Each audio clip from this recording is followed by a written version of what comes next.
నమస్కారం ప్రభుజీ. నమస్కారం అండి. హరే కృష్ణ. హరే కృష్ణ ప్రభుజీ.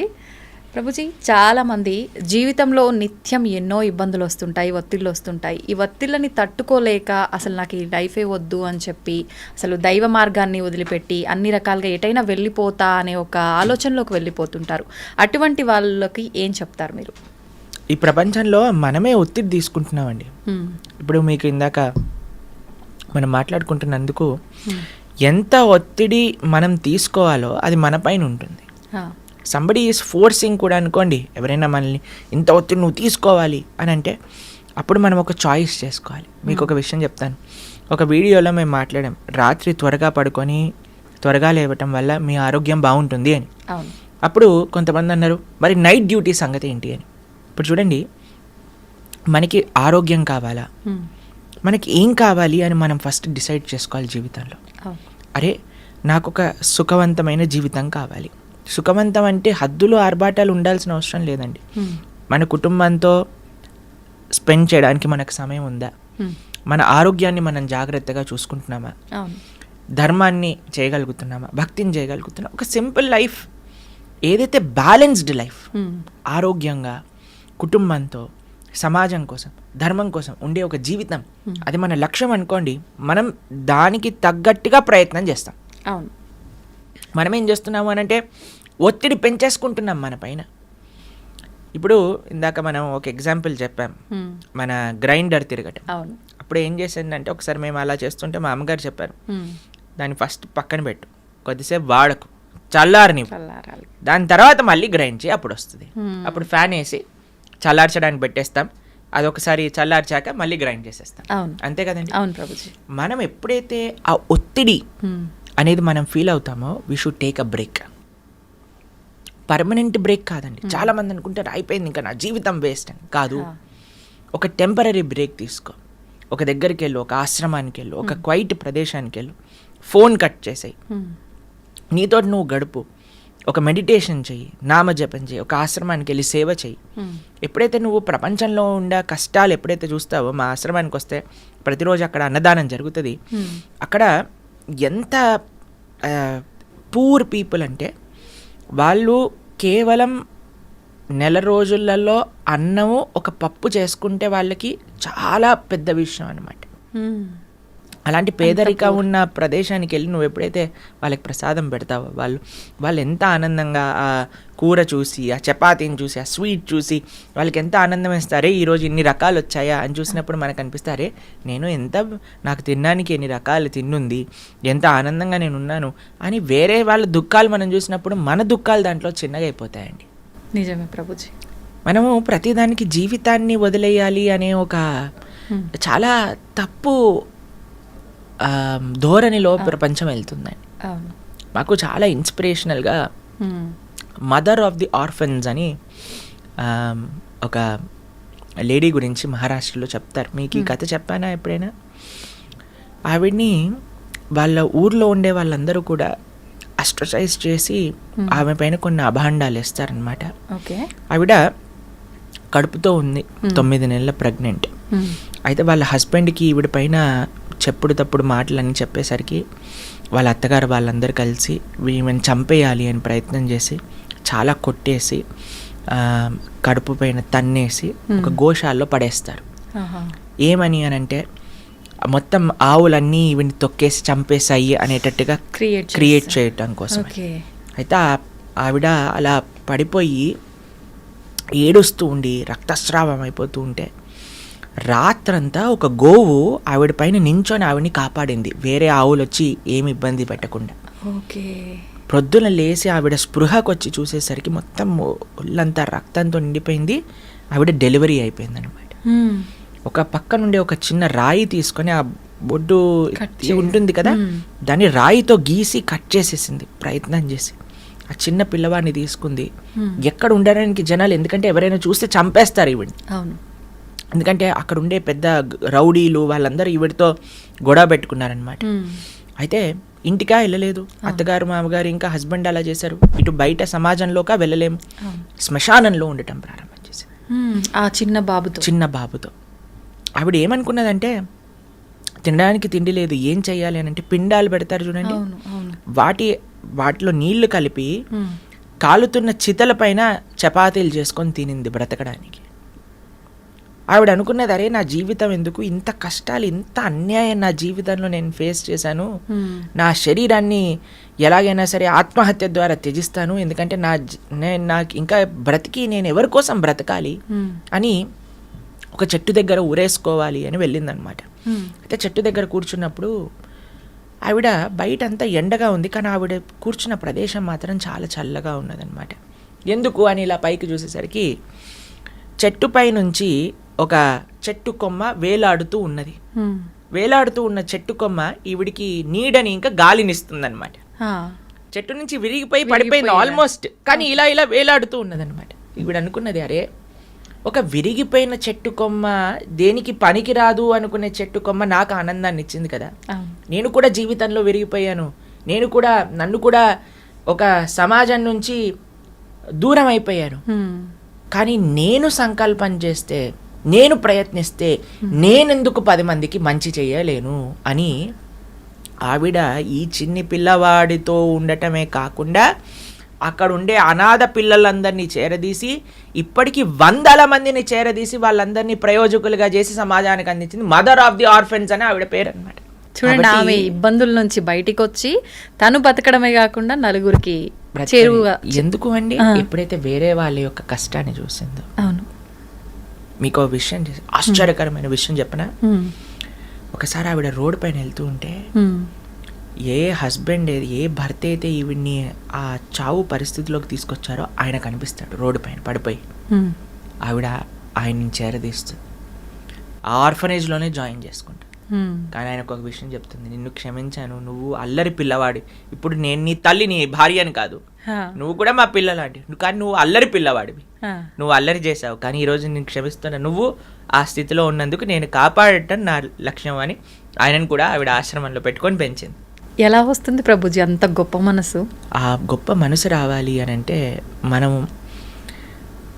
ఈ ప్రపంచంలో అండి మనకే కష్టాలు ఉన్నాయి, నేనే కష్టాలు అనుభవిస్తున్నా అనే మిస్కన్సెప్షన్ నుంచి బయటికి రావాలి. ఓకే, ఈ ప్రపంచంలో ఎవ్వరు ఎలాంటి వారైనా సరే అండి, సేవ ఇచ్చే ఆనందం ఇంకా మాటల్లో మనం చెప్పలేమండి. ఒకసారి ఎవరికైతే ఆ సేవ రుచి తెలుస్తుందో వాళ్ళు చాలా ఒక అద్భుతమైన మానసిక ప్రవృత్తి అనేది వాళ్ళకి కలుగుతుందండి. కాబట్టి ఎప్పటివరకైతే నేను సుఖంగా ఉన్నానా, నాకు ఇది కావాలి, నేను ఇది లేకపోతే బాగుండలేను, నాకు అదే కావాలి, అదే బ్రాండ్ కావాలి, ఇది చూస్తేనే నాకు ఆనందం, నాకు ఇది ఇప్పుడే కావాలి అనే ఒక మైకంలో ఉండిపోతామండి. మనము సమాజానికి ఏం చేయలేము, మనకి మనం మంచి చేసుకోలేము. ఆవిడికి ఆనందం ఎందుకు వచ్చిందో తెలుసా అండి, ఒకళ్ళకి సేవ చేయటంలో వచ్చింది. ఆ సేవ రుచి ఎప్పుడైతే కలుగుతుందో ఎవరినైనా సరే మనం మన దగ్గరికి తీసుకోవచ్చు, ప్రేమని పంచవచ్చు, అంత ఉదాత్త భావన మన లోపల కలుగుతుంది. కాబట్టి suicide is not the way అండి. ధర్మాన్ని వదిలేయటం కాదండి మార్గం, ధర్మాన్ని ఆచరించటం వల్ల శక్తి లభిస్తుంది. ఇప్పుడు ఒకడు చాలా వీక్గా ఉన్నాడు అనుకోండి, ఏం చేయాలి, చక్కగా తినాలి, చక్కగా ఎక్సర్సైజ్ చేయాలి, బలిష్టంగా అవుతాడు, అప్పుడు సేవ చేయొచ్చు. అంతేకాని నేను ఎలాగున్నా వీక్గా ఉన్నాను, నేను లేవలేను, నేను తినలేను అని అంటే ఆయనతో పోతుంది. కాబట్టి మన జీవితంలో మన చుట్టూ ఎన్ని ఉదాహరణలు ఉన్నాయి మనకి. ఆ ఉదాహరణలు, మంచి ఉదాహరణలు చూద్దాం, మనము మంచి వైపు వెళ్దాం, మంచి విషయాలను విందాం. ఎప్పుడైతే మనం ఈ ప్రయత్నం చేస్తామండి అప్పుడు మనకి మంచి మార్గం అనేది కనిపిస్తుంది. కాబట్టి ధర్మాన్ని వదిలేయటం మార్గం కాదు, ధర్మాన్ని ఇంకా గట్టిగా పట్టుకోవటం మార్గం. ఇప్పుడు చూడండి, ఒక చిన్న పిల్లవాడు నేలపైన పడిపోయాడు అనుకోండి, ఏడుస్తాం ప్రారంభం చేస్తాడు, కానీ ఏం చేయాలి, ఆ నేలనే ఆసరాగా తీసుకొని పైకి లేస్తాడు. అంతే కదా, నేలపైన పడ్డాను కాబట్టి ఇంకా నేలపైన నడవను అని అంటాడా? ఎక్కడికి పోతాడు, నడవాల్సిందే వాడు, తప్పదు. అదే నేలని ఎక్కడైతే మనం ఏ జీవితంలో అయితే మనము ఇలా దెబ్బలు తిన్నాం అనుకునేది దాన్ని ఆసరాగా పెట్టుకోండి, దాన్నే ఒక భగవంతుడి పైన నమ్మకంగా అదే స్థానంలో నిలవండి. ఆ భగవంతుడి యొక్క కృప తప్పకుండా ఉంటుంది. మనోధైర్యం అనేది కావాలి. God helps those who help themselves అని అంటారు. కాబట్టి మనకి ఆ ఫేత్, భగవంతుడా ఉన్నావు, నువ్వు నన్ను రక్షిస్తావు, కానీ నేను నా ప్రయత్నం చేస్తా అని ప్రయత్నం చేయండి. తప్పకుండా జీవితంలో మళ్ళీ మీరు మంచి మార్గంలోకి వెళ్తారు, అందులో డౌటే లేదండి. ప్రభుజీ, గీతా సారాంశం చాలా గొప్పది. నిజంగా ఆ సారాంశాన్ని తెలుసుకున్న వాళ్ళు ఈ లౌకిక విషయాల నుంచి, బంధాలు, ఈ వ్యామోహాలను వదులుకునే అవకాశం ఉంటుందంటారా? మీకు ఒక విషయం చెప్తాను. చాలా మందికి ఒక అపోహ ఉంటుంది, గీత చదవటం వల్ల సంసారాన్ని వదిలేస్తారు అని. అవును. మీరు చూడండి, పాపం అర్జునుడు అదే అంటున్నాడు, అయ్యా నేను యుద్ధం చేయను, నేను సంసారాన్ని వదిలేస్తాను, నేను సాధు అయిపోతాను, నేను భిక్షాటన చేసి బ్రతుకుతాను, నేను అన్నిలోకి వెళ్ళిపోతాను. కృష్ణుడు అంటాడు, లేదయ్యా నువ్వు నీ కర్తవ్యాన్ని, నీ డ్యూటీని ఆచరించాల్సిందే, నువ్వు యుద్ధం చేయాల్సిందే. కానీ కృష్ణుడు చెప్పింది మా మనుస్మర యుద్ధచ, నన్ను స్మరిస్తూ నువ్వు యుద్ధం చెయ్యి, నా కోసం నా దిశానిర్దేశంలో నువ్వు ధర్మాన్ని ఆచరించు. ఇప్పుడు చూడండి, ఎవరైతే ధర్మాన్ని తెలుసుకుంటారో, ఎవరైతే గీత అర్థం చేసుకుంటారో, మీరు ఇంతకుముందు టేప్ రికార్డర్స్ చూసారండి? టేప్ రికార్డర్స్ చూసారా? టేప్ ఇలా తిరుగుతూ ఉంటుంది, 2 సర్కిల్స్ తిరుగుతూ ఉంటాయి. ఒక సర్కిల్ ఏమో టేప్ వదిలేస్తూ ఉంటుంది, ఇంకో సర్కిల్కి ఏమో టేప్ చుట్టుకుంటూ ఉంటుంది. అవును ప్రభుజీ. ఈ ప్రపంచంలో ధర్మం తెలియని వాడేంటి అని అంటే ఆ టేప్ చుట్టుకుని ఇంకా ఇంకా కర్మ బంధనంలో మునిగిపోతూ ఉన్నాడు. కానీ గీత సారాంశం ఎవరైతే అర్థం చేసుకున్నారో ఆ టేప్ విడుదలైపోతూ ఉంటుందన్నమాట ఆయన దగ్గర నుంచి. కానీ ఆ 2 తిరుగుతూనే ఉన్నాయి. ఈ ప్రపంచంలో 2 వ్యక్తులు ఉంటారు, ఒకడు కర్మబంధనంలో చిక్కుకుపోతూ ఉంటాడు, ఒక కర్మబంధనం నుంచి విడుదలైతూ ఉంటాడు. అసలు చెయ్యాల్సిందేంటి, ఎందుకు చెయ్యాలి, ఎలా చెయ్యాలి అని తెలుస్తుంది గీత అర్థం చేసుకునేవాడు. చేసే పనిని మాడడండి, చేసే కర్తవ్యాన్ని విడిచిపెట్టడండి, కుటుంబ సభ్యులతోటే ఉంటాడు. కానీ ఎలా ఉండాలి, వాళ్ళని ఎలా, ఇప్పటి వరకు నా భార్య, నా పిల్లలు, నా భర్త, నా ఇల్లు, నా కుటుంబం, నేనే అన్న భావన పోయి వీరు భగవంతుడు నాకు ఇచ్చిన సేవ, వీరు భగవంతుడి యొక్క అంశాలు కాబట్టి నేను జాగ్రత్తగా చూడాలి. భగవంతుడిని ఎవరైతే అర్థం చేసుకుంటారో, గీతను ఎవరైతే అర్థం చేసుకుంటారో అండి, వాళ్ళ జీవితం ఎంత అద్భుతమైన మార్పు చెందుతుంది అంటే, సంబంధాలు, ఆరోగ్యం, సమాజంతో ఉండే ఒక రిలేషన్షిప్, బాధ్యతలు, వ్యక్తిగత ఆలోచనలు అన్నీ కూడా పరివర్తన చెందుతాయండి. ఒక పాజిటివ్ వేలో పరివర్తన చెందుతాయి. ఒక మంచి వైపు మనం అర్థం చేసుకోగలుగుతాం. మీరు అన్నారు కర్మ బంధనాలు తప్పకుండా పోతాయి, కానీ ఆ బాంధవ్యం పోదు. ఆ బాంధవ్యాన్ని ఎలా చూడాలో అర్థమవుతుంది. ఓకే. ఇప్పటి వరకు నా ఎంజాయ్మెంట్ కోసం అనుకున్నది, అరే కృష్ణుడి యొక్క సేవ, ఈ 2 మారేవండి. ఇది గీతా సారాంశం. ఓకే. కానీ ప్రతి ఒక్కరూ ఇందాక మీరు చెప్పినట్టుగా స్పిరిచువల్ లైఫ్కి అలవాటు పడితే ఖచ్చితంగా వీటి నుంచి విముక్తి పొందాలి, ఈ ఆలోచనలోనే ఎక్కువగా ఉంటుంటారు. తప్పేమీ లేదు, అన్ని బాధ్యతలు నిర్వర్తిస్తూనే మనం భగవంతుడి మనసులో ఉండే భావన, మనసులో ఇన్నటి వరకు ఇది నాది అని అనుకున్నా, కానీ ఈరోజు ఇది కృష్ణుడిది, నేను సేవకుణ్ణి అనే భావన రావాలి. ఓకే ప్రభుజీ, ఇప్పుడు గీతా సారాంశం గురించి తెలుసుకోవాలన్నా, పారాయణం చేయాలన్నా కూడా వద్దు ఈ సందర్భంలో అనే సమయాలు కానీ పరిస్థితులు కానీ ఏమైనా ఉన్నాయా? ఒక మంచి ఆఫర్ వచ్చారనుకోండి, మీకు ఈరోజు ఈ 1,00,000 రూపాయల చీర పైన 99% ఆఫర్ అంటే, ఇది ఆషాఢం కాదు కదా, వద్దులే నేను కొనుక్కోను అంటారా మీరు? అసలు ఏమంటారు, వీడేదో తిన్నరోడ్లా ఉన్నాడు, ఏంటి అకేషన్ లేకపోయినా ఆఫర్ పెట్టాడు, పదండి కొనుక్కుందాం అంటారు. అంతేనా అండి? అంతే. ఒక 1,00,00,000 రూపాయల వస్తువు మీకు 10 రూపాయలు ఇస్తాను అని అంటే ఎంత ఇంతూజియాస్టిక్గా పరిగెత్తాలండి. కాబట్టి గీత మానుషుణ్ణి ఉద్ధరించే ఒక శాస్త్రం. అది కాలాతీతం. ఎప్పుడు ఏ సమయంలోనైనా సరే ఎవరైతే మనిషి మంచి మార్గంలోకి వెళ్ళాలి, నాకు మంచి విషయాలు తెలుసుకొని నేను జీవితంలో మారాలి అని అనుకున్న మరుక్షణం గీత చదవచ్చు. వాటికి ఏ సమయము ప్రాతిపదిక లేదు. మన మనసులో ఆలోచన రావాలంతే, రావాలి అంటే భగవంతుడి యొక్క కృప ఉండాలంటే. సమయం లేదు, ఏం లేదు, చక్కగా కూర్చోండి ఎక్కడైనా సరే. నిన్న మేము ఫ్లైట్లో వస్తున్నాం అనమాట, విశాఖపట్నంలో రామనారాయణం అనే ఒక ప్రదేశంలో, విజయనగరంలో జరిగింది. రామాయణం పట్ల 3 రోజులు ఒక కాన్క్లేవ్ చేశారనమాట. ప్రపంచంలోనే అతిపెద్ద రామాయణ శాస్త్ర చర్చ ఓకే. అందులో మేము లక్ష్మణుడు సర్వగుణ సంపన్నుడు అనే విషయం గురించి మాట్లాడాం. సాయంత్రం పూట వస్తున్నప్పుడు నా పక్కన కూర్చున్నారు ఒక ఆయన. ఆయన అన్నారు, ప్రభుజీ మాకు గీత చదవాలని ఉంది, ఏదైనా నియమాలు ఉన్నాయా, కిందే కూర్చోవాలి, ఈ సమయంలోనే చదవాలి. ఎక్కడైనా మేము వెంటనే మా ఫోన్లో చూపించాం. అప్పుడు మేము 3rd చాప్టర్ భగవద్గీత చదువుతున్నాం అనమాట. విజయనగరం నుంచి విశాఖపట్నం ఎయిర్పోర్ట్ వచ్చే దారిలో. బ్రహ్మాండంగా ఎక్కడైనా సరే మనకి ఆ ఇచ్చ ఉండాలంతే. ఎక్కడైనా ఫోన్లోనైనా, పుస్తక రూపంలోనే, పైనైనా కిందైనా ఎక్కడైనా చదవచ్చు. కాబట్టి there is no time restriction, place restriction. చక్కగా ఆ భగవంతుడు ఏం చెప్తున్నారు అనే ఒక ఆతురత మనకు కావాలి.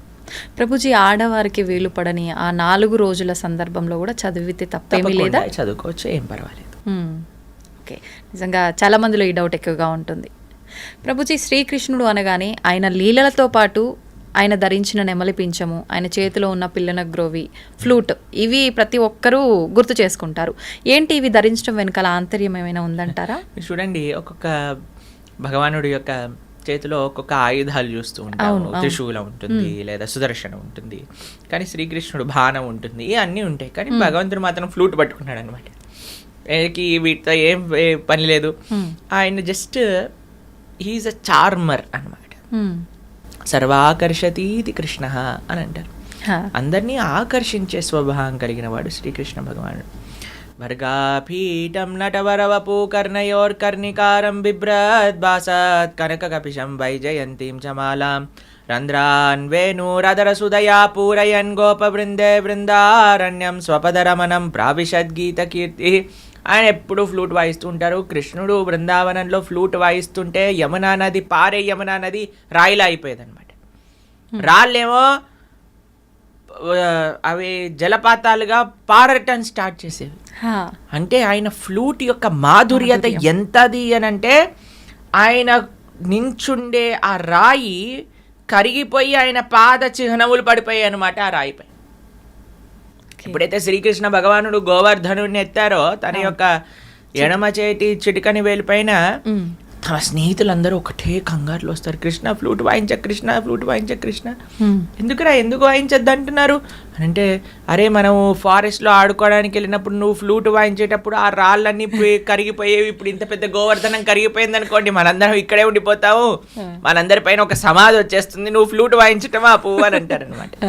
అంత మధురం అండి. కృష్ణుడు ఎందుకు వేణుగానం చేస్తారు అంటే, రాయిని కూడా కరిగించటము అని అంటే, మన యొక్క హృదయం కూడా రాయి లాంటిదండి, ఒక బండ అని అంటారు చూడండి. మన హృదయం కూడా చాలా కఠినం అయిపోయింది. మీరు చూడండి, రాయి లోపలికి నీళ్ళు ఇంకమండి, కానీ ఒక స్పాంజ్ ఉందనుకోండి, స్పాంజ్ నీళ్ళలో పెట్టంగానే మొత్తం పీల్ చేసుకుంటాం.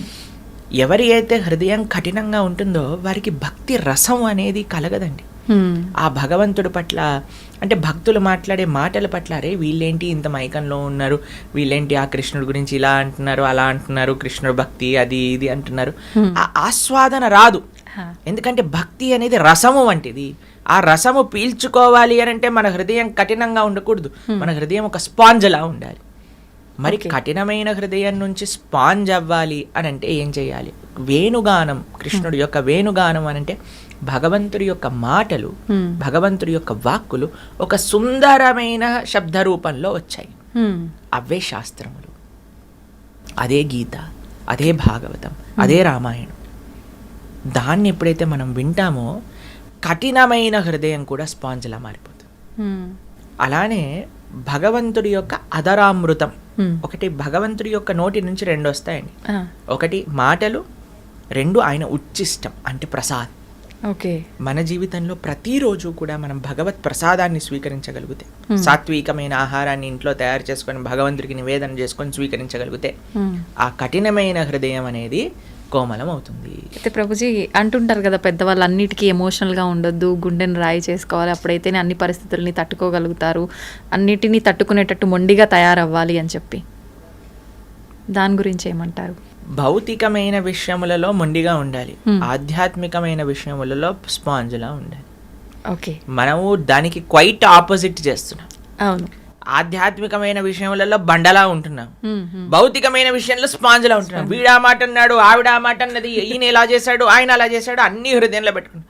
ఏ రోజు, ఏ తారీఖు, ఎప్పుడు, ఏ మాట అన్నది అని మొత్తం లిస్టుతో చెప్పి ఎందుకు ఎందుకంటే మనం ఈ భౌతికమైన ప్రపంచంలో ఉండే ప్రతి వస్తువుని కూడా సోక్ చేసుకుంటున్నాము. కానీ భగవంతుడి దగ్గరికి వచ్చేసరికి కఠినంగా కథం అంతే. ఆయనకి నాకు సంబంధం అయిపోయింది. ఉమ్, మనం చెప్పేది రివర్స్. ఉమ్, భౌతికంగా మీరు అన్న విషయంలో భౌతికమైన ప్రపంచంలో కఠినంగా ఉండండి. అందులో మీరు ఫస్ట్ ప్రశ్న ఏమన్నారండి? ఈ ప్రపంచంలో ఉండే ఒత్తిళ్ల వల్ల ఇబ్బందులు. మొత్తం వదిలేయాలనుకుంటున్నారు. ఎందుకు? మీరు భౌతికతలో స్పాంజ్లా ఉన్నారు. భౌతికతలో బండ్ అవ్వండి, ఆధ్యాత్మికతలో స్పాంజ్ అవ్వండి. ఇదే సొల్యూషన్. ఉమ్. ప్రభుజీ, భగవంతుని కోరడం కరెక్టేనా? కోరికతో భగవంతుని ఆరాధించడం కరెక్టేనా? నిజంగా కోరిక కోరాలంటే ఎలా కోరుకోవాలి? భగవంతుడికి ఇప్పుడు ఎవరికి తెలియని వాడు అనుకోండి అడగచ్చు. అన్నీ తెలిసిన వాడిని మీరేం అడుగుతారండి? ఉమ్, కరెక్టే. మన గురించి అన్నీ తెలిసిన వ్యక్తికి అడగటం ఎందుకండి? హా. ఎన్నిసార్లు అడుగుతాం? భగవంతుడికి తెలియదా? భగవంతుడు అని అంటే అన్నీ తెలిసినవాడు. ఉమ్, వాడికి మనం వెళ్ళి అయ్యా ఒక పిటిషన్ పెట్టుకొని నాకు ఇది కావాలి అని అడగాల్సిన అవసరం ఏముంది? నీకు నిజంగా భగవంతుడు ఉన్నాడు అనే నమ్మకం ఉంటే. భగవంతుడు లేడు అని నమ్మకపోతే అసలు కోరిక ఎలా కోరుకుంటాం ప్రభుజీ? ఉన్నాడని అంతే కదా, నమ్మకం. ఉన్నాడు అని నమ్మకం ఉంటే. భగవంతుడు అని అంటే అన్నీ తెలిసిన వాడే కదా. మళ్ళీ నువ్వు స్పెషల్గా వెళ్ళి నాకు ఈ కోరిక ఇవ్వు, నాకు ఇది కావాలి అని అడగాల్సిన తండ్రి ఆయన. ఉమ్, ప్రహ్లాదుడిని నరసింహస్వామి అడిగాడు, అయ్యా ఏదైనా కోరిక కోరుకో, నాకేం వద్దండి.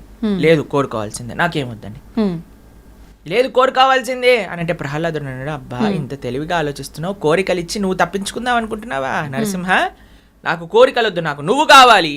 ఆ, అయ్యా నేను ఎలాగనో నీ వాడినే అయ్యా, నేను నీ కోసమే వచ్చాను, నీతోటే ఉంటాను, కానీ కోరిక కోరుకో. చూడండి భక్తుడిని, ప్రహ్లాదుడు ఎంత చిన్న పిల్లవాడు, 5 సంవత్సరాల పిల్లవాడు. కౌమారాత్ ఆచరేత్ ప్రాజ్ఞో ధర్మాన్ భాగవతానిహ. అంతా 5 సంవత్సరాల పిల్లవాడికి తెలుసండి కోరిక అవసరం లేదు భగవంతుడిని కోరుకోవడానికి. అవును. మనం భగవంతుడు కావాలి అని కోరుకోవాలి, కానీ ఈ కోరిక ఆ కోరిక మనకు అవసరం లేదు. అవసరం లేదు. స్వామి చేస్తాడు, మనము ఆయన దగ్గర పిల్లవాడిలా ఉంటే చేస్తాడు. ఉమ్, కానీ నాకు తెలుసు నాకేది మంచి, నేను అడిగిందే కావాలి అని అంటే నీకు భక్తి ఎక్కడ ఉంది? ఉమ్, భక్తియే లేదు కదా. లేదు. భక్తి ఉన్నవాడు ఎన్నడూ కోరిక అడగడండి. ఉమ్, భక్తి లేనివాడు మాత్రమే కోరిక అడుగుతాడు. అహైతుకి అప్రతిహత యయాత్మ సుప్రసీదతే. భగవంతుడి నుంచి ఆశించకూడదు. ఉమ్, భగవంతుడికి పూర్తి నమ్మకం ఉండాలంటే, స్వామి నువ్వేం చేసినా నాకు మంచి చేస్తావు. ఉమ్, కాబట్టి కోరిక విన్నవించాల్సిన అవసరం లేదు భగవంతుడికి. ఒకవేళ విన్నవించుకోవాలి అని అనుకుంటే ఉమ్, మొండిగా కాదండి, స్వామి ఇది నాకు మంచి అని అనిపిస్తుంది, హా, నీకు కూడా మంచి అనిపిస్తే చెయ్యి, ఓకే. నువ్వేం చేసినా నేను స్వీకరిస్తా. మారోబి రాకోబి జో ఇచ్చా తో హర్.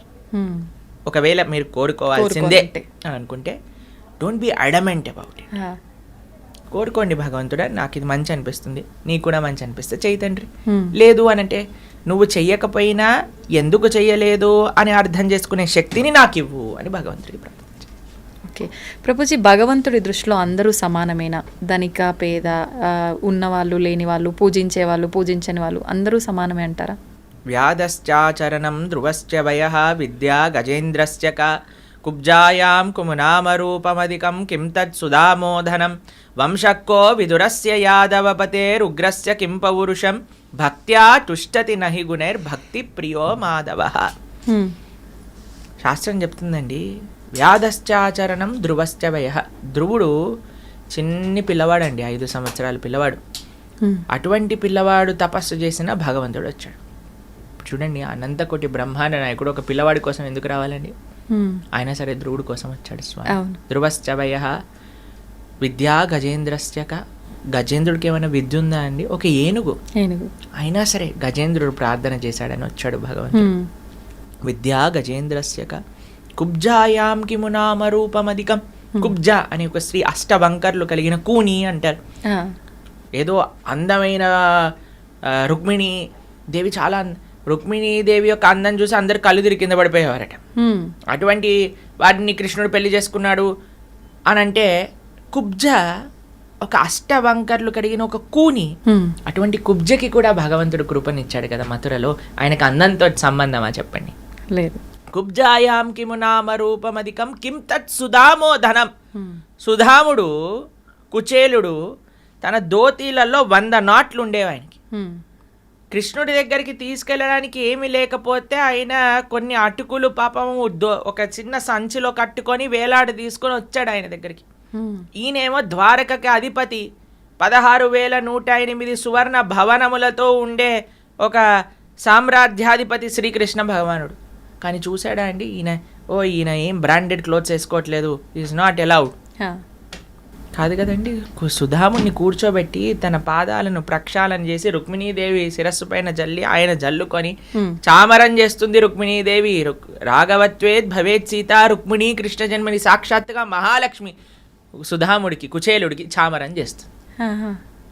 భగవంతుడు ఏమైనా తారతమ్యం చూశాడా అండి? లేదు. వంశక్కో విదురస్య యాదవపతేర్ ఉగ్రస్య కింపౌరుషం. మీరు చూసారనుకోండి, దుర్యోధనుడు కృష్ణుడి కోసమని 100 రకాలు తయారు చేసి పెట్టాడండి. అలా ఆయన ముందు నుంచి వెళ్ళిపోయాడు. విదురుడు దాసీపుత్రుడైన విదురు దగ్గరికి వెళ్ళిపోయాడు. వాళ్ళ ఇంట్లో అట్టి పండ్లే ఉన్నాయండి కృష్ణుడు వెళ్ళిన సమయానికి. పాపం ఆయన త్వరలో ఆయన నర్వస్ అయిపోయాడు కృష్ణుని చూస్తూ. ఆ అట్టి పండ్లను తీసి బయటపడేశాడు. తొక్క తీసి పక్కన పెట్టి అట్టిపండు ఇవ్వాలి కదండి, అట్టిపండు పక్కన పెట్టేసి తొక్కనిచ్చాడు కృష్ణుడికి. కృష్ణుడు అలా తొక్కలను తినేస్తున్నాడు. ఆయన ఆనందంతో ప్రేమతో కృష్ణుడు వచ్చాడా, మా ఇంటికి వచ్చాడా అని అట్టిపండు తీస్తున్నాడు, పక్కన పడేస్తున్నాడు, తొక్క తీస్తున్నాడు, కృష్ణుడికి ఇస్తున్నాడు. కృష్ణుడు తొక్కలను తినేస్తున్నాడు. అంటే ఈయన భగవంతుని చూసిన ధ్యాసలో అలా చేస్తున్నాడా? ఆయన ఆ ఆనందంతో ఆ షాక్ లో. ఓకే. కానీ కృష్ణుడికి తెలిసి ఆయన తొక్కిస్తున్నాడు, ఆయన తినేస్తున్నాడు కృష్ణుడు. అంత ప్రేమ తన భక్తుడు అంటే. పత్రం పుష్పం బలంతో ఏం యోమే భక్త ప్రయశ్చతి. ఆయనకి ఏం పట్టింపు ఉండదండి. ఈ ధనవంతులు ఏదో 300 రూపాయల దర్శనంలో వెళ్ళొచ్చు, కానీ వాళ్ళు దగ్గరకు వచ్చారని వాళ్ళపైన ఎక్కువ కృప ఉంటుందని కాదండి. భగవంతుడు ఎవరిని చూడాలో వాడిని చూస్తాడు. ఓకే. భగవంతుడికి పేద ధనికము ఇలాంటి తారతములు లేవు. యాదశ్చాచరణం ధ్రువశ్చ వయః విద్యా గజేంద్రశ్చ కుబ్జాయాం కిము నామ రూపమధికం కిం తత్ సుధామాదనం వంశక్కో విదురస్య యాదవపతేరుగ్రస్య కిం పౌరుషం భక్త్యా తుష్టతి నహి గుణైర్. కృష్ణుడికి భక్తి తప్ప ఇంకా ఏ గుణమో ఆయన చూడడు. ఆయన పట్ల ప్రేమ ఉంటే చాలు, ఆయన స్వీకరిస్తాడు.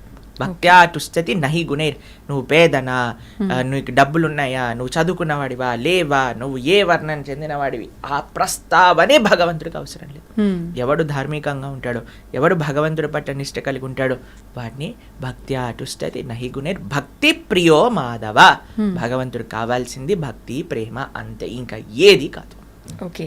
అంటే భగవంతుడు భక్తి ఉన్న వాళ్ళని ఖచ్చితంగా చేరదీస్తాడు, భక్తి లేని వాళ్ళని ఆయనపై భక్తి కలిగించే విధంగా చేసే ప్రయత్నం. ఈ ప్రయత్నం ఏంటండి స్వామి చేసిన ప్రయత్నం? ఇంతమంది సాధువులకి ఇన్ని విషయాలు, ఇన్ని ఇంటర్వ్యూలు, ఇన్ని ప్రోగ్రాంలు, ఇన్ని శ్లోకాలు, ఇన్ని ప్రవచనాలు, ఇన్ని గుళ్ళు, ఇన్ని గోపురాలు, ఇన్ని ఉత్సవాలు, ఇన్ని పండగలు, ఇన్ని పుష్కరాలు, ఇవన్నీ ఎందుకు భగవంతుడు చేశాడు అని అంటే అసలు ఆయన అవతార ప్రయోజనమే కదండి. అయ్యో పాపం వీళ్ళు గుర్తుపెట్టుకోవట్లేదయ్యా నన్ను, అందుకే ఒక్కొక్క అవతారాన్ని తీసుకొని స్వామి అయ్యా ఇలారా, ఇలా చెయ్యి, ఇక్కడ వస్తే నీకు అలా ఉంటుంది అని పాపం అన్నిసార్లు చేస్తున్నారు. ఎందుకు ప్రయత్నం చేయట్లేదు అనుకుంటారండి భగవంతుడు? ఇది భగవంతుడి ప్రయత్నమే. మనం ఈరోజు మాట్లాడేది ఈ విషయాలు మీ ప్రేక్షకులకి తెలపటం శ్రీకృష్ణ భగవానుడి యొక్క సంకల్పం. అది అదే ఎవరైనా సరే మంచి విషయాలు తెలుసుకొని మారుతారేమో అని భగవంతుడి సంకల్పం, అంతే అండి. ఓకే. కాబట్టి భగవంతుడు సాయశక్తులా ప్రయత్నం చేస్తున్నారు. మనం రెసిప్రొకేట్ చేసుకోవట్లేదు, మనము ఆయన చెప్పిన విషయాలను వినట్లేదు. అది మన తప్పు, భగవంతుడు తప్పు కాదండి. ఓకే. అంటే భగవంతుడు ప్రతి ఒక్కరికి ఒక అవకాశం ఇస్తాడు అని చెప్పి మారడానికి ఇన్ని రకాలుగా చూస్తున్నాడు. అవకాశం కాదండి, 100 అవకాశాలు ఇచ్చారు. God gives gives gives and forgives, we get get get and forget అని అంటారు. భగవంతుడు ఇస్తూనే ఉన్నాడు, ఇస్తూనే ఉన్నాడు, ఇస్తూనే ఉన్నాడు, ఇస్తూనే ఉన్నాడు, ఇచ్చి ఇచ్చి ఇచ్చి క్షమిస్తున్నాడు. మనం తీసుకొని తీసుకొని తీసుకొని తీసుకొని మర్చిపోతున్నాం. అది మన నిజం. భగవంతుడు అందరి పట్ల కృప. ఒక తప్పిపోయిన పిల్లవాడు ఇంటికి వస్తున్నాడంటే తండ్రికి ఎందుకు ప్రేమగా ఉండదండి? ఉంటుంది. కాబట్టి మనందరం తప్పిపోయిన పిల్లలం. భగవంతుని తెలుసుకుందాం, భగవంతుడి వైపు ప్రయాణం చేద్దాం. ఓకే. ప్రభుజీ, కృష్ణుడు భగవద్గీతను పాండవులలో ఒకరైన అర్జున్కి బోధించాడు, అది మనందరం కూడా వింటుంటాము. మరి ఎందుకు కౌరవులకి బోధించలేదు? వాళ్ళకు వినే అర్హత లేదా? అసలు రీజన్ ఏంటి? కృష్ణ భగవానుడు ఈ విషయాన్ని చెప్పారు. భక్తోసిమే సఖా చేతి, నువ్వు నా యొక్క భక్తుడివి, నా యొక్క ఫ్రెండ్వి, నీకు ఎటువంటి అసూయ లేదు, నీకు ప్రేమ నిష్ఠ ఉన్నది కాబట్టి అర్జున నీకు చెప్తున్నాను అని అన్నారు. అటువైపు కౌరవులు చూసారనుకోండి, వాళ్ళు ఎప్పుడు అసూయ, ద్వేషము, ఈర్ష, ఒక రకమైన గ్రీడ్, గ్రీడ్ అని అంటారు, లోభంతో కూడుకున్న వాళ్ళు. ఎవరికైతే నేను బాగుంటే చాలు, మొత్తం సమాజం ఏమైనా పర్వాలేదు అన్న వాళ్ళకి భగవంతుడి యొక్క కృప రాదండి. అంత దుర్మార్గము వీళ్ళ పట్ల చేసినా సరే అర్జునుడు పర్వాలేదు, నేను వాళ్ళని ఏమనను, నేను అరణ్యానికి వెళ్ళిపోతానని కోమల కలిగిన హృదయం కలిగిన వాడు. భక్తోసిమే సకాచేతి రహస్యం ఏతద్ ఉత్తమం, అన్నిటికంటే ఉత్తమమైన రహస్యాన్ని నీకు చెప్పాలనుకుంటున్నాను. ఎందుకంటే నువ్వు భక్తుడివి కాబట్టి, నీకు అసూయ లేదు కాబట్టి, నీకు ప్రేమ ఉన్నది కాబట్టి, నువ్వు నా స్నేహితుడివి కాబట్టి. అర్జునుడికి దుర్యోధనుడికి ఒక విషయం చెప్తాను. కృష్ణుడు ఇలా శయనించి ఉన్నాడు మన హస్తినాపురం ద్వారకలో. వీళ్ళిద్దరు వెళ్ళి అడగడానికి, హెల్ప్ అడగడానికి వెళ్ళారు. దుర్యోధనుడు మొట్టమొదటిగా వెళ్ళాడు, అర్జునుడు వెళ్ళారు. 2 స్థానాలు ఉన్నాయి అక్కడ. ఒకటి పాదాల దగ్గర ఒక స్థానం ఉన్నది, శిరస్సు దగ్గర ఒక స్థానం ఉన్నది. అర్జునుడు చేసుకున్న ప్రదేశం భగవంతుడి యొక్క పాదాల దగ్గర. కానీ దుర్యోధనుడు అనుకున్నాడు, నేనేంటి వాడి పాదాల దగ్గర ఎందుకు కూర్చోవాలి, నేను రాజుని, నేను శిరస్సు పైన కూర్చుంటే అని శిరస్సు దగ్గర కూర్చున్నాడు. సరే అని కృష్ణుడు లేచి చూసేసరికి ఫస్ట్ అర్జునుడు కనిపించాడు. అయ్యా నీకేం కావాలి అని. ఈయనకి టెన్షన్ ప్రారంభం అయిపోయిందనమాట. ఎలా నారాయణీ సేన అని అడుగుతాడేమో అని. అయ్యా నాకు నువ్వు తప్ప ఇంకెవ్వరొద్దు అని అడిగాడు. దుర్యోధన అమ్మయ్యా బతికిపోయాను, నారాయణ సేన అడగలేదు, నారాయణ సేన. కానీ ఎక్కడండి, ఎక్కడైతే పార్థ, ఎక్కడైతే కృష్ణ ఉంటారో అక్కడే విజయం ఉంటుంది. అంతే కదండి. అంతే. కాబట్టి అర్జునుడికి దుర్యోధనుడికి ఇది డిఫరెన్స్. ఒకడు కృష్ణుడి యొక్క సేవకుడు అనుకుంటున్నాడు, ఒకడు కృష్ణుడినే శాసించాలి అనుకుంటున్నాడు. అందుకే వాడు అర్హత కాదు జ్ఞానాన్ని. ఎవరికి తెలుసా అండి, శ్రద్ధావాన్ లభతే జ్ఞానం. ఎవరికైతే శ్రద్ధ ఉంటుందో వారికి మాత్రమే జ్ఞానం లభిస్తుంది. శ్రద్ధ వినయం వల్ల వస్తుంది. అర్జునుడికి వినయం ఉన్నది, దుర్యోధనుడికి వినయం లేదు. మీకు ఇంకొక విషయం చెప్తాను. కృష్ణుడిని ఒకసారి అడుగుతారు, అయ్యా నీకు అర్జునుడు అంటే ఎందుకండి ఇంత ఇష్టము అని అంటే, సరే చూపిస్తాను పదా అని అర్జునుడి యొక్క కుటీరానికి తీసుకెళ్తారనమాట. కురుక్షేత్ర యుద్ధంలో పాపం దెబ్బలన్నీ తగిలి చాలా అలసిపోయి రోజంతా యుద్ధం చేసి అర్జునుడు శయనిస్తే ప్రతి ఒక్క హృదయంలో ఉండే ప్రతి ఒక్క నాడి లోపల నుంచి కృష్ణ కృష్ణ కృష్ణ కృష్ణ కృష్ణ అనే శబ్దం వస్తుంది. అర్జునుడి యొక్క శరీరంలో ఉండే ప్రతి అంగం నుంచి. అంత ప్రేమ అర్జునుడికి కృష్ణుడు అంటే. అటువైపు దుర్యోధను చూసారనుకోండి, దుర్యోధనుడి దగ్గరికి ఒకసారి కృష్ణుడు వచ్చినప్పుడు సభకి వాళ్ళ యొక్క మినిస్టర్స్కి చెప్తారు, ఏయ్ ఎవరు కూడా కృష్ణుడు చూస్తే లేవకూడదు అంటే, లేదండి ఆయనను చూస్తే ఆటోమేటిక్గా నించుంటా. సరే ఎవరు కృష్ణుడిని చూడకండి, నన్ను చూడండి, నేను కూర్చుంటాను, కృష్ణుని చూడాల్సిన అవసరం లేదు, నేనేం చేస్తానో అది చెయ్యండి, నేను కూర్చుంటాను కదా మీరు అందరూ కూర్చోండి. సరే అండి, అందరు మినిస్టర్లు కూర్చున్నాడు, దుర్యోధనుడు కూర్చున్నాడు. శ్రీకృష్ణ భగవానుడు ఎప్పుడైతే ఆ సభలోకి వచ్చారు, ఫస్ట్ నించుంది దుర్యోధనుడు. దుర్యోధనుడు చూసిన మంత్రులు అందరు నించున్నారనమాట. అంటే అంత అసూయ ద్వేషము దుర్యోధనుడికి ఉండింది కృష్ణుడి పట్ల. ఆ కృష్ణుడు వచ్చి ఆ సింహాసనం పైన కూర్చున్నప్పుడు ఆయనని సంహరించాలి అనే ఒక కుట్ర కూడా పన్నినారనమాట. అప్పుడు కృష్ణుడు విశ్వరూపాన్ని దర్శింపజేశారు. కాబట్టి ఎవరికైతే శ్రద్ధ లేదో, ఎవరికైతే అసూయ ఉంటుందో భగవంతుడి పట్ల, ఎవరికైతే నమ్మకం ఉండదో, ఎవరికైతే విశ్వాసము లేదా ఒక రకమైన ఏంటి నాకంటే గొప్ప జ్ఞానం ఇంకెవరికి తెలియదు అనే ఒక అహంకారం ఉంటుందో వారికి ఎప్పుడూ భగవంతుడి గురించి అర్థము కాదు. ఓకే. ఎవరికైతే వినయం ఉంటుందో, ఎవరికైతే శ్రద్ధ ఉంటుందో, ఎవరికైతే ప్రేమ ఉంటుందో భగవంతుడు అంటే వారికి తప్పకుండా. అదే అర్జునుడు స్వీకరించగలిగాడు, దుర్యోధనాదులు స్వీకరించలేకపోయారు. ఓకే ప్రభుజీ, భగవంతుడిపై ఉండే భక్తి ఒక భగవంతుడి రూపంలోనే మనం చూపించాలా, లేదంటే కొంతమంది మా ఇంట్లో పర్సన్ అన్నట్టుగా ఫీల్ అయ్యి ఆయనకు సేవ చేసుకుంటూ ఉంటారు? అఖిల రస అమృత మూర్తి అని అంటారు కృష్ణుడు. ముఖ్యంగా 5 రసములు భగవంతుడితో, అంటే 5 రకములైన సంబంధములు మనం భగవంతుడితో పొందొచ్చండి. చాలా ఉన్నాయనుకోండి, 5 ముఖ్యమైనది. ఒకటి శాంత భావము అని అంటే, సరే భగవంతుడు ఉన్నాడు నమస్కారం. దాని తర్వాత దాస్య భావన, అంటే భగవంతుడు స్వామి, నేను స్వామి యొక్క సేవకుని, దాస్య భావన అంటారు. హనుమకి రామచంద్రుడి పట్ల ఉన్నట్టుగా దాస్య భావన, ఎప్పుడూ కైమోర్చి భగవంతుడిని సేవిస్తూ ఉంటారండి. దాని తర్వాత ఒక రకమైన సంబంధం ఏంటంటే సఖా భావన అంటారు. భగవంతుడిని ఫ్రెండ్గా, భక్తోసిమే సఖా చేతి, సఖా అంటే ఫ్రెండ్. అర్జునుడికి కృష్ణుడికి ఒక ఫ్రెండ్షిప్ ఉండింది అనమాట, అది ఒక రకమైన సంబంధం. తర్వాత ఇంకొక భావన ఏమిటి అని అంటే వాత్సల్య భావన అని అంటారు. భగవంతుడిని పిల్లవాడిలా, మనం తల్లిదండ్రులుగా భగవంతుడిని పిల్లవాడిగా సేవించుకోవటం. అరే లడ్డు గోపాల్ ప్రొద్దున్నే లేపటం, స్నానాలు చేయించడం, నైవేద్యాలు పెట్టడం, స్వెటర్లు వేయటం, పడుకోబెట్టడం, మచ్చరదాని అంటే చక్కగా మనం దోమతెర వేయటం, ఫ్యాన్ పెట్టడం, ఏసీ పెట్టడం, అది చిన్న పిల్లవాడిని జాగ్రత్తగా చూసుకోవాలి అని ఒక భావన.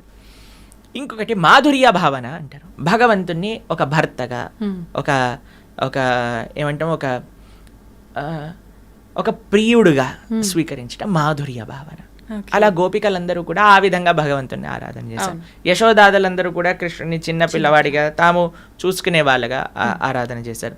కృష్ణుడి యొక్క ఫ్రెండ్స్ అందరూ సఖా భావనతో ఆరాధన చేశారు. హనుమ లాంటి భక్తులందరూ కూడా దాస్య భావనతో ఆరాధన చేశారు. కాబట్టి ఏ రకం ఎవరు ఏమనుకున్నా సరే ఆయన స్వీకరిస్తారండి. ఆయనకి ఆ శక్తి ఉన్నది కృష్ణుడి దగ్గర. కాబట్టి మనము ఆ రకమైన ఒక కోరిక, ఒక ప్రేమ భగవంతుడి పట్ల పెంచుకోవాలంతే. నిజంగా చెప్పాలంటే భగవంతుడికి భగవంతుడుగా చూడటం కంటే ఇలాంటి ప్రేమ సంబంధములతో చూడటమే ఇష్టం. ఇంకా ఆయనకు దగ్గర అయ్యే అవకాశం ఎక్కువగా ఉంటుంది, ఇంకా దగ్గర అయ్యే అవకాశం. కానీ ఆ స్థితిలోకి వెళ్ళే ముందు మనం భగవంతుడి యొక్క తత్వం ఏంటో తెలుసుకోవాలి. మన సాధన బాగుండాలి. కొంతమంది ఇప్పుడు ఏదో ఆర్టిఫిషియల్గా ఇది నేను కృష్ణుడి యొక్క భార్యని, లేదా నేను కృష్ణుడికి తల్లిని అని ఏ సాధన లేకుండా, ఏ రకమైన గురూపదేశం లేకుండా, ఏ రకమైన సాంప్రదాయ జ్ఞానం లేకుండా కూడా చాలా మంది ఇలా చేస్తున్నారు. అలా ఉండకూడదు. మన సాధన, మన సాంప్రదాయము, మన ఆచరణ, మన ఉపదేశము, గురువు, సాధు, శాస్త్ర వీళ్ళందరినీ మనం అధ్యయనం చేసినప్పుడు మనకి ఎన్నడో ఒక రోజు భగవత్ అనుగ్రహం కలిగినప్పుడు ఆ రకమైన సంబంధం భగవంతుడితో ఏర్పడుతుంది. ప్రభుజీ, మన ఇంద్రియాలు మన అదుపులో ఉండాలి అని చెప్పి అంటుంటారు. భగవద్గీత ద్వారా మనం ఎన్నో మంచి విషయాలు తెలుసుకున్నాం. అయితే ముఖ్యంగా భగవద్గీతలో ఇంద్రియాలపై వైరాగ్యాన్ని అలవర్చుకోవాలనే ఒక అంశం కూడా ఉందని చెప్పి అంటుంటారు. అది నిజమేనా? ఏ రకంగా ఉంది భగవద్గీత? అంతే కదండి. విచ్చలవిడిగా ఇంద్రియాలను వదిలేసాం అనుకోండి, అవి ఏం చేస్తాయంటే మనల్ని లాగుతూ, ఒక గుర్రము, అదుపు తప్పిన గుర్రం ఏం చేస్తుందండి, ఈడ్చుకోబోతుంది. అంతే కదండి. ఇప్పుడు మీరు చూస్తుంటారు కేరళలో ఏనుగులతో ఉత్సవాలు జరుగుతూ ఉంటాయి. కొన్ని పిచ్చి ఎక్కిన ఏనుగులు ఉంటాయి, కొన్ని మతం ఎక్కిన అంటారు చూడండి. అప్పుడు అవి ఏం చేస్తాయంటే ఈడిచేస్తాయి జనాల్ని, చిన్న భిన్నం చేసేస్తాయి. అలానే మన ఇంద్రియాలకి ఎప్పుడైతే విచ్చలవిడితనం ఇస్తామో, ఎప్పుడైతే ఆ పగ్గాలు ఉంటాయి కదా, అవి ఎప్పుడైతే వదిలేస్తారో అది పారిపోతూ ఉంటుంది, మనల్ని ఈడ్చేస్తూ ఉంటుంది. అందుకే మనకి ఇంద్రియ నిగ్రహము అనేది అవసరం. ఆ పగ్గాలు మన చేతుల్లో ఉండాలి, ఆ కంట్రోల్ అని అంటారు. ఇది ఎట్లా వస్తుంది అంటే అభ్యాసేనతు కౌంతేయ వైరాగ్యేన చ దృశ్యతే, ప్రాక్టీస్ అండ్ డిటాచ్మెంట్. ఈ రెండింటి ద్వారా ఎప్పుడైతే మనం చేస్తాం, కృష్ణుడు ఇంకొక ఉదాహరణ ఇస్తారు. ఎలా అయితే తాబేలు ఎప్పుడైతే ఆపద చూస్తుందో వెంటనే లోపలికి వెళ్ళిపోతుంది, ఒక షెల్ ఉంటుంది, అప్పుడు దాన్ని ఏం చేయలేరు తాబేల్ని, అవునా కాదు? అలా మనం ఎప్పుడైతే ఇంద్రియ భోగములు ఉంటాయో అప్పుడు మనం నిగ్రహించుకోవాలి అని చెప్తారు కృష్ణుడు. ప్లస్ ఇంకొక విషయం ఏంటంటే, ఇంద్రియ నిగ్రహం అనేది అంత ఈజీ విషయం కాదండి. మెల్లమెల్లగా అలవాటు చేసుకుంటూ ఉండాలి. అందులో మొట్టమొదటి స్టెప్ ఏంటంటే పోస్ట్ పోనింగ్ అని అంటారు. మనసు ఇప్పుడు నీకు అడిగిందని, మనల్ని ఇప్పుడు చెప్పిందని, ఇప్పుడు మాకు గొంతు సహకరించట్లేదు మాట్లాడడానికి, కానీ మేము ప్రయత్నం చేస్తున్నాం మాట్లాడడానికి. కానీ మా మనసు అనుకోండి, ఐస్ క్రీమ్ తిని ఇప్పుడు చాలా బాగుంది, ఐస్ క్రీమ్ కావాలి. నాకు తెలుసు, అరే నా గొంతు బాగాలేదు, కానీ మనసు అంటుంది పర్వాలేదులే, ట్యాబ్లెట్లు వేసుకుంటున్నావు కదా, ఐస్ క్రీమ్ తిను. సరేలే ఎలానో ట్యాబ్లెట్ వేసుకుంటున్నాను కదా, డాక్టర్ చెప్పారు కదా 5 రూపాయలు పోతుంది, సరే ఐస్ క్రీమ్ కొనుక్కొని తినేసాను అనుకోండి, అప్పుడు ఏమవుతుంది, ఇంకెక్కువ ఇబ్బంది. మనసు ఏం చేస్తుంది తెలుసా అండి, మనసు అమ్మయ్యా వీడు నా మాట విన్నాడు అంటే, నేను చెప్పింది వీడికి తప్పని తెలిసినా చేస్తున్నాడు అంటే వీడు నా మంచి శిష్యుడుగా తయారయ్యాడు, కాబట్టి ఇప్పుడు వీడితో ఆడుకుంటా అని ఒకదాని తర్వాత ఆర్డర్ చేయటం ప్రారంభం చేస్తుంది. మనసు చేస్తుంది కదా, ఈ ఇంద్రియం, కళ్ళంటే ఆయన ఇది చూపించు, చేతులంటే అది చేయించు, పాదాలంటే అటెళ్ళు అని మొత్తం మనల్ని 4 వైపులకి కూడా ఈడ్చేస్తూ ఉంటాయి. మీకు ఒక విషయం చెప్తాను. చేపకి సముద్రంలో చాలా తిండి ఉంటుందండి, చాలా ఉంటుంది. సముద్రంలో లేనిది ఏముందండి? కానీ ఆ జాలరి ఒక నెట్ లోపల వేసే ఒక చిన్న క్రిమి కోసం నోటిని కంట్రోల్ చేసుకోక వస్తుంది, పట్టుబడుతుంది, శరీరాన్ని విడిచేస్తుంది. కరెక్ట్. ఒక మిడుగుడు పురుగు అంటే లైట్ పురుగు అంటారు చూడండి, అవి దీపం కాంతి ప్రకాశం అరే ఎంత బాగుంది ఎంత బాగుంది ఎంత బాగుంది ఈ ప్రకాశం అని. ఆ ప్రకాశం దగ్గరికి రావడానికి ప్రయత్నం చేస్తాయి, 2 రెక్కలు కాలిపోతాయి, కింద పడిపోతుంది, శరీరాన్ని విడిచిపెట్టేస్తుంది. ఒక ఏనుగు, ఒక వేటగాడు ఒక ఆడ ఏనుగు ఒక రూపంలో గడ్డితో తయారు చేసి కిందంతా కూడా తవ్వేసి ఈ ఏనుగుని పైన పెడతాడు. ఆడ ఏనుగు దగ్గరికి వెళ్ళాలి అనే త్వరలో ఈ మొగ ఏనుగు ఆ గుంతలో పడిపోతుంది. దంతములు పెకలించి శరీరాన్ని ఆ ఏనుగుని సంహరించి తోలుని తీసుకొని వెళ్ళిపోతాడు వేటగాడు. ఒక స్పర్శ అనే ఇంద్రియాన్ని నిగ్రహించుకోలేక ఏనుగు తన జీవితాన్ని పాడు చేసేస్తుంది. ఒక జింక, వేటగాడు చాలా స్వీట్గా మొరలి వాయించేసరికి పరిగెత్తుతూ ఎక్కడి నుంచి ఈ స్వీట్ సౌండ్ వస్తుంది అని ఎక్కడైతే వేటగాడు ఉన్నాడో వాడి దగ్గరికి వెళ్ళి కూర్చొని పట్టేసుకొని తీసేసుకుంటాడు. కస్తూరి మృగము అని ఉంటుంది. యాక్చువల్గా తన సొంత పొట్టలో నుంచి కస్తూరి వాసన వస్తుందన్నమాట. ఆ వాసన ఎక్కడుంది అని తిరిగి శక్తిని మొత్తం ఇది చేసి నిర్జీవింపబై కింద పడిపోతుంది. ఎవరో ఒకళ్ళు వచ్చేసి దాన్ని పట్టేసుకొని వెళ్ళిపోతారు. ఒక్కొక్క ఇంద్రియాన్ని నిగ్రహించుకోక ఒక్కొక్క జాతియే మనకి నశిస్తూ కనిపిస్తుంది. కానీ మానవుడి దగ్గర 5 ఇంద్రియములు కూడా కంట్రోల్లో లేవు. ఎంత విశేషమైన ప్రమాదం చెప్పండి. కాబట్టి మన ఇంద్రియములు మనము నిగ్రహించుకోవాలి అని అంటే మనతో అవ్వని పని అండి. కానీ ఎప్పుడైతే మనం భగవంతుడికి శరణాగతి చేస్తామో, భగవంతుడికి అసాధ్యం ఏంటంటే అంత పెద్ద కొండ. ఇప్పుడు మేము బృందావనం వెళ్తున్నాం, గోవర్ధనంలో ఉండబోతున్నాం. అక్కడ గోవర్ధనగిరి 21 కిలోమీటర్లు, అటువంటి గోవర్ధన పర్వతాన్ని ఎత్తిన వాడికి ఇంకా ఏంటి అసాధ్యం చెప్పండి. అటువంటి శ్రీకృష్ణ భగవానుడిని ఎప్పుడైతే మనం శరణు పెడతామో అప్పుడు మన యొక్క ఇంద్రియాలన్నీ కూడా నిగ్రహింపబడతాయి. ఓకే ప్రభుజీ, మనం వింటూ ఉంటాం ప్రతిరోజు కూడా దిష్టి తగిలిందని చెప్పి, నరదిష్టి చాలా ఇబ్బంది పెడుతుంది అని చెప్పి అది ఉంటుంది అని జనాలు నమ్ముతుంటారు. దీన్ని తొలగిస్తామని చెప్పి చాలామంది రకరకాల ప్రయత్నాలు చేస్తుంటారు. రకరకాల అది ఒక వ్యాపారంగా తయారయ్యింది. నిజంగా ఇవన్నీ ఉన్నాయా? వీటిలో భగవద్గీతలో ఏం చెప్పారు? ఫస్ట్ భగవద్గీతలో ఏం చెప్పలేదు, కానీ ఒక బేసిక్ కామన్ సెన్స్ మీరు చూసారనుకోండి. అసలు దిష్టి తెచ్చుకోవటం ఎందుకు? ఫస్ట్ దిష్టికి అన్నిటికంటే మూలం ఏంటి అని అంటే మనకి ఉన్నదానికంటే ఎక్కువగా చూపించుకోవటం, లేదా ఉన్నది మొత్తం మనం ఇప్పుడు చూడండి. డెఫినెట్లీ వీ హ్యావ్ టు ఏమంటారు దాన్ని అని అంటే అతిగా జనాల యొక్క ఆకర్షణ ప్రయత్నం చేయటం అది ఉండకూడదు మనకి. ఎప్పుడైతే మన జీవితంలో ఉండే విషయాలన్నింటినీ కూడా మనం పెట్టేస్తామో బయట, ఎప్పుడైతే మనము సమాజంలో ఉన్నప్పుడు ఒక రకమైన పరిణితి హద్దు లేకుండా మనం మితిమీరిపోయి బిహేవ్ చేస్తామో, ఎక్కువగా చూపించుకోవాలి అనే ఒక ప్రయత్నం మనకు ఉన్నదనుకోండి, అప్పుడు ఏమవుతుంది అని అంటే వేరే వాళ్ళ యొక్క అన్నెసెసరీ అట్రాక్షన్. అన్ని కళ్ళు మంచివి కాదు కదండి. కాబట్టి మనకి చెడు వాళ్ళు ఎప్పుడైనా మనకి చెడు ఆశించి మన వైపు ఆ విధంగా చూసారనుకోండి, దాన్ని దృష్టి అని అంటారు. కాబట్టి అది నుంచి బయటకి రావాలి అని అంటే మనకి మెయిన్ థింగ్ ఏంటంటే మనం ఎంత సింపుల్గా ఉండాలి. ఒకటి ఏంటి అని అంటే అన్నెసెసరీ అట్రాక్షన్ గెయిన్ చేసుకోవడానికి ప్రయత్నం చేయకూడదు. తర్వాత ఆ దృష్టి మనల్ని ఎఫెక్ట్ చేయకుండా ఉండాలి అని అంటే మీకు ఒక విషయం చెప్తాను. మనం ఎప్పుడైనా సరే ఇంటి నుంచి వెళ్ళే ముందు భగవంతుడికి ప్రార్థన, మన పూజా ఆలయంలోకి వెళ్ళి, మాకే అందరికీ అలవాటు ఈ విషయం, నాకు తెలిసి ఎంతమందికి ఉందో తెలియదు, కానీ మేమైతే ఎక్కడైనా కార్యక్రమానికి వెళ్తున్నా ఏం చేస్తున్నా సరే ఫస్ట్ భగవంతుడికి వెళ్ళి, స్వామి ఇది మీ సేవగా ఈ రోజు చేస్తున్నాము, ఈ కార్యక్రమానికి వెళ్తున్నా, మీ దయ ఉంచండి అని చేస్తాం. మళ్ళీ ఇంటి నుంచి రాగానే ఫస్ట్ మనం ఏం చేయాలంటే పాద ప్రక్షాళన చేసుకోవాలి. బయట నుంచి రాగానే పాద ప్రక్షాళన చేసి కాళ్ళు చేతులు ముఖం అంతా శుభ్రంగా చేసుకొని చక్కగా మనం ఆలయాన్ని, మన పూజా మందిరానికి వెళ్ళి భగవంతుడికి వేడుకోవాలి, తండ్రి ఇది ఈ కార్యక్రమం దీనికోసం ఇలా చేసాము, క్షేమంగా తెచ్చుకున్నందుకు థ్యాంక్ యూ. చిన్న చిన్న చిట్కాలు ఉంటాయి. ఉప్పుతో దిష్టి తీస్తూ ఉంటారు. మా అమ్మగారు మమ్మల్ని ఎప్పుడైనా కలిసామనుకోండి అప్పుడు కొబ్బరికాయతో దిష్టి తీస్తారు, లేదా ఉప్పుతో దిష్టి తీస్తారు. అలా చిన్న చిన్న కార్యక్రమం, దానికి ఎవరినో ఎంప్లాయ్ చేసి మన దిష్టిని తొలగించడానికి పెద్ద పెద్ద కార్యక్రమాలు చేసి అవన్నీ ఏం అవసరం లేదండి. ఫస్ట్ మనం కొద్దిగా కంట్రోల్డ్గా ఉండాలి. పబ్లిక్లో ఏదో మనం ఇది అది అని చేయడానికి ప్రయత్నం చేయకూడదు. రెండో విషయం ఏంటంటే చిన్న చిన్న చిట్కాలు ఉప్పుతో మనం దిష్టి తీసేయచ్చు, కొబ్బరికాయతో దిష్టి తీయచ్చు, అలా నిమ్మకాయ కొన్ని యూజ్ చేస్తారు కదా, మీ అందరికీ తెలిసే ఉంటుంది. కాబట్టి ఆ విధంగా మనం దిష్టి తీసుకునే ప్రయత్నం చేయాలి డెఫినెట్లీ. ఎందుకంటే అన్నీ కూడా పాజిటివ్ ఐస్ అనేవి ఉండవు, నెగిటివ్ ఐస్ కూడా ఉంటాయి, కాబట్టి జాగ్రత్తగా ఉండాలి. ఓకే. అయితే ప్రభుజీ, భగవంతుడి విషయానికి వస్తే హంగులు ఆర్భాటాలు చేసేది ఇదంతా సరైనదేనా భగవంతుడి విషయంలో? నిజంగా అలా చెయ్యాలి అని అంటే బాగా డబ్బున్న వాళ్ళు మాత్రమే ఎక్కువ ఖర్చు పెట్టి ఇలాంటివన్నీ చేయడానికి వీలు? ఎవరికి ఎంత ఉంటే అంత చెయ్యాలి. అలా అని అందరూ అంతా చెయ్యాలి అని కాదండి.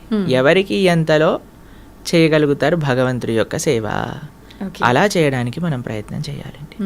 స్వామి యొక్క సేవ, స్వామికి ఏమి నువ్వు 1,00,000 రూపాయలు ఖర్చు పెట్టకపోతే నా పూజ అవ్వదు అని ఆయన ఏం పెట్టుకోలేదండి. స్వామికి అలాంటి రూల్స్ ఏం లేవు. ఉన్నవాడికి ఉన్నంత.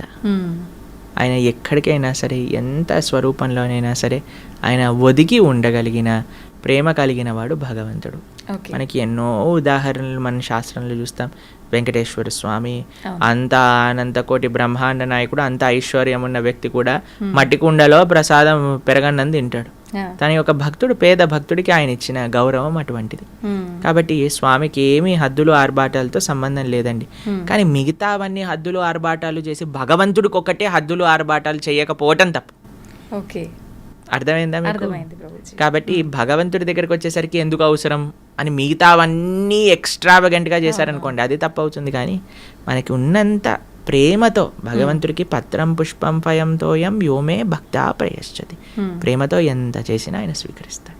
ఓకే ప్రభుజీ, చాలామంది చూస్తుంటాం ఒక కోరిక కోరుకోవడము, కొద్ది రోజులు ఒక దేవుణ్ణి పూజించటము, తర్వాత వాళ్ళు అనుకున్నది నెరవేరకపోతే ఆటోమేటిక్గా వేరే దేవుడి సైడ్ మారిపోవడము, ఎవరైనా అంటే సోషల్ మీడియాలో ఒక దేవుడి గురించి ఎక్కువ ప్రత్యేకంగా చూపించడం వల్ల ఆ దేవుడికి అట్రాక్ట్ అయిపోయి అటు మారిపోవడము, ఇలా రకరకాలుగా చూస్తుంటాం. నిజంగా దేవుళ్ళని మార్చడం అనేది కరెక్టే అంటారా? మనకి ఇవన్నీ ఎందుకు వస్తుంది అని అంటే, నా కోరిక తీరాలి అనే ఒక భావన ఉంది కాబట్టి. ఆ కోరిక నుంచి ఫస్ట్ ఆ మెంటాలిటీ నుంచి బయటికి రావాలి. భగవంతుడికి ఇప్పుడు చూడండి, ఒక దగ్గర ఒక చిన్ని పిల్ల చాలా అల్లరి చేస్తుంది అనమాట. వాళ్ళమ్మ పాట్ అని ఒక చంపమైన స్లాప్ చేసిందనమాట. ఆ చిన్ని పిల్ల అని ఏడుస్తూ మళ్ళీ వాళ్ళ అమ్మని పట్టుకుంది. ఏం చేయాలి? వాళ్ళ అమ్మని వదిలేసి వెళ్ళిపోవాలి. కానీ ఆ పిల్ల అలా కాదు, అని ఏడుస్తూ వాళ్ళ అమ్మని పట్టుకుంది.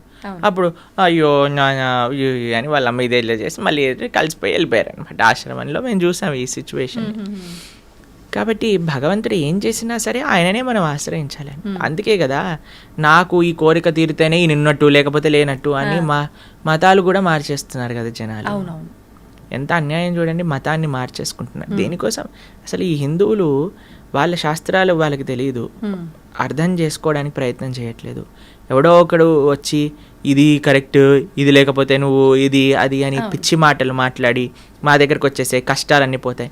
ఈ కష్టాలు పోవు. ఈ ప్రపంచంలో ఉన్నంత వరకు కష్టాలు అనుభవించవలసినదే. కాబట్టి నీ ధర్మం నీకున్నప్పుడు దాన్ని ఆచరించు, అంతేకాని ఎదుటివాడి దగ్గరికి. అందుకే నేను చెప్తున్నాను, ఫస్ట్ ఆధ్యాత్మికవేత్తలు ఆపాల్సిన విషయం ఏదన్నా ఉంటే భగవంతుణ్ణి కోరికలు తీర్చే ఒక ఏటీఎం మషిన్గా ప్రజెంట్ చేయటం ఆపేయాలి. కోరికలు అడగడానికి భగవంతుడు కాదు, భగవంతుడి కోరికలు తీర్చడానికి, భగవంతుడి యొక్క సేవ చేయడానికి మనం ఉన్నాము. ఇది నిఖచ్చైన నిజమే. ప్రభుజీ, భగవంతుడిని కోరుకుంటారు, మొక్కులు మొక్కుతారు, ఆ మొక్కులు నెరవేరుస్తుంటారు. ఇదంతా నిజంగా భక్తి అనుకోవాలా, ఒక వ్యాపారం అనుకోవాలా? వ్యాపారమే కదండి. మీరు కొనుక్కున్నారు, ఈఎంఐలు కడుతున్నారు అని అంటే అది వ్యాపారమే కదా. అవును. భక్తి అంటే భక్తిలో కోరిక ఉండదు, భక్తిలో సేవ ఉంటుంది. Love means sacrifice, love means service. ప్రేమ అంటే త్యాగము, ప్రేమ అంటే సేవ. భగవంతుడి పట్ల భక్తి అంటే ఏంటో తెలుసా అండి? భక్తి అంటే ప్రేమ. ప్రేమ ఉన్న దగ్గర, ఇప్పుడు మిమ్మల్ని ఒకళ్ళు ప్రేమిస్తున్నారు అని, ఒకళ్ళు, మీకు మెటీరియల్ ఎగ్జాంపుల్ చెప్తాను. ఒక అబ్బాయి ఒక అమ్మాయిని ప్రేమిస్తున్నారంటే ఏమి ఇవ్వాలి, ఏ గిఫ్ట్ ఇవ్వాలి, ఈ రోజు ఏం చేయాలి, ఆ రోజు ఏం చేయాలి అని ప్రయత్నిస్తూ ఉంటాడు. అంతే కదండి, ఎలాగైనా సరే ఇంప్రెస్ చేయాలి ప్రయత్నిస్తూ ఉంటాడు. భగవంతుడి పట్ల ప్రేమ అంటే నాకు ఇది కావాలి, నాకు అది కావాలి. అలాంటి వాళ్ళని ఏమంటారు తెలుసా అండి? నాకు ఒకళ్ళు ఎక్స్ప్లెయిన్ చేస్తున్నారు, అటువంటి వాళ్ళు ఉంటే దాన్ని టాక్సిక్ పర్సనాలిటీ అంటారట. ఎవరైతే ఎప్పుడు కూడా ఏం తీసుకోవాలి అని చూసేవాడిని టాక్సిక్ రిలేషన్షిప్ అంటారు. మనతో భగవంతుడికి టాక్సిక్ రిలేషన్షిప్ కాదండి. మనకి భగవంతుడి పట్ల భక్తి అనే మాట మీరు వాడుతున్నారు అని అంటే స్వామికి ఏ సేవ చేయగలుగుతాను, స్వామికి ఏ విధంగా ఆరాధన, స్వామి యొక్క మాటలు విని నేను ఎలా మారగలుగుతాను, స్వామి యొక్క సేవగా 10 మందికి ఎలా నేను మంచి మార్గాన్ని తెలుపగలను, ఎలా సమాజానికి, దేశానికి, ధర్మానికి సేవ చేయగలను అని ఆలోచించడమే భక్తి. అయితే ప్రభుజీ చాలామంది ఇప్పుడు ప్రస్తుతం ఉన్న సమాజంలో చాలా బిజీగా ఉన్నాం, మేము మా కుటుంబానికే టైం ఇవ్వలేకపోతున్నాము, మేము భగవంతునికి టైం ఎలా ఇవ్వాలి, ఎలా ఆయన మార్గంలో వెళ్ళాలి మేము అనుకునే వాళ్ళకి ఏం చెప్తారు? అలా అనుకుంటుంటారు చాలామంది. ఏం లేదండి, మనం దేనికోసం మనం ప్రియారిటీ ఇస్తే, ఏది మనకి ఇష్టం అనిపిస్తే దానికి మనం సమయం ఇచ్చి తీరుతాం. ఒకసారి మేము ఒక దగ్గర కూర్చున్నాం, ప్రసాదం తీసుకుంటున్నాం అనమాట. నా పక్కన ఇంకొక ఆయన ఉన్నారు. ఆయన అన్నారు నా కడుపు నిండిపోయింది, నాకేం వద్దు అన్నారు. సరే అని వెళ్ళిపోయారు. వడ్డించే వాళ్ళందరూ అడుగుతున్నారు అనమాట, అయ్యా ఇది తీసుకోండి, వడ తీసుకోండి, గారె తీసుకోండి, పులిహోర పెట్టుకోండి, దద్దోజనం పెట్టుకోండి అని అంటే నా కడుపు చాలా నిండిపోయింది, అయ్యా పోండి పోండి, నన్ను అడగండి అని అంటున్నాడు. కొంతసేపు అయిపోయాక ఒక ఆయన గులాబ్ జాములు పట్టుకొని వచ్చాడు అనమాట. ఆయన కూడా పాపం ఈయన వద్దు వద్దు అన్నాడు కదా అని నా దగ్గరికి వచ్చేసాడు. ఎందుకు వెళ్ళిపోయావు, నాకు ఇవ్వు గులాబ్ జాములు. అదేంటండి మీ కడుపు నిండిపోయింది, పొట్ట పగిలిపోతుంది అన్నారు. అంటే స్వీట్కి జాగుందిలేండి అని అన్నారు. ఎందుకంటే అరే ఏమైందిరా ఇప్పటి వరకు పొట్టలో జాగలేదు అంటే స్వీట్ అంటే ప్రభుజీ నాకు చాలా ఇష్టం ప్రభుజీ. ఇష్టం ఉన్నప్పుడు అంత పొట్ట పగిలిపోతున్నా జాగ ఏర్పడుతుంది. ఎందుకు? నీకు ఇష్టం ఉంది కాబట్టి. మనము ధర్మం పట్ల ఇష్టం పెంచుకోవాలి, భగవంతుడి సేవ పట్ల ఇష్టం పెంచుకోవాలి. ఎప్పుడైతే మనకి ఇష్టము అని అనిపిస్తుందో, దేన్నైతే మనం ప్రయారిటీ అనుకుంటామండి దానికి సమయం ఏర్పడుతుంది. దేన్నైతే మనం జీవితంలో ముఖ్యము అని అనుకుంటే దానికి సమయం ఏర్పడుతుంది. కాబట్టి భగవంతుడు ముఖ్యము, ధర్మం ముఖ్యము, సేవ ముఖ్యము అని అనుకుంటే ఆ భగవంతుడు ఆ కాలస్వరూపంలో మనకి దానికి సమయం ఇస్తాడు. నాకు ముఖ్యము అని అనుకోలేదనుకోండి, అప్పుడు సమయమే మనకు కనిపించదు. అంత సమయం ఉన్నా వాట్సాప్లు చూస్తున్నా, ఇన్స్టాగ్రాములు గంటలు చూస్తున్నా, టీవీలు చూస్తున్నా మనకు అనిపిస్తుంది నాకు భక్తుడికి సంబంధము లేదు, సమయం లేదు అనిపిస్తుంది. కానీ ఎప్పుడైతే నాకు అది ప్రియారిటీ అవుతుందో అప్పుడు ఎంతైనా సరే మనం దర్శించవచ్చు, చూడవచ్చు అన్నమాట. Okay, thank you Prabhuji. నిజంగా చాలా మంచి విషయాలు తెలియజేశారు, అద్భుతమైన సమాచారాన్ని మాకు అందించారు. మళ్ళీ మరొక మంచి ఎపిసోడ్లో తప్పకుండా మీతో మాట్లాడి మంచి విషయాలు తెలుసుకునే ప్రయత్నం అయితే చేస్తాను. ధన్యవాదాలు ప్రభుజీ.